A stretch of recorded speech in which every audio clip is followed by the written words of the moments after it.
आम्ही ना मुंबईवरून कतार एअरवेजने दोहा एअरपोर्टला पोहोचलो. इथनं आमची दुसरी फ्लाईट होती. पण लाडूचा चेहरा थोडा उतरला होता. मला वाटलं प्रवासामुळे थोडी चिडचिड झाली असेल तिला. पण समोर काय घडणार आहे ना याची मला अजिबात कल्पना नव्हती. आम्ही दोहावरून नेक्स्ट फ्लाईटमध्ये बसलो आणि जस्ट बिफोर टेक ऑफ लाडूला उलट्या व्हायला लागल्या. आम्हाला घ्यायला ग्राउंड स्टाफ आला. त्यांनी मला सांगितलं की बाळाची तब्येत खूपच नाजूक असल्यामुळे तुम्हाला पुढचा प्रवास करता येणार नाही. Bapre, how will I manage everything? What about the next flight? How will we travel? Her visa is expiring in just 2 days. We don't even have enough clothes.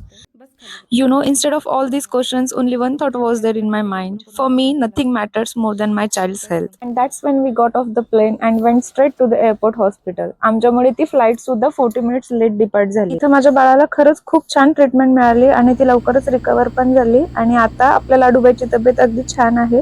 बरेच आणखी दुसरे पेशंट्स पण होते. पुढे काय झालं हे मी तुम्हाला नेक्स्ट व्हिडिओमध्ये सांगणारच आहे. चला तर मग भेटू परत पुढच्या व्हिडिओमध्ये. तोपर्यंत बाय बाय.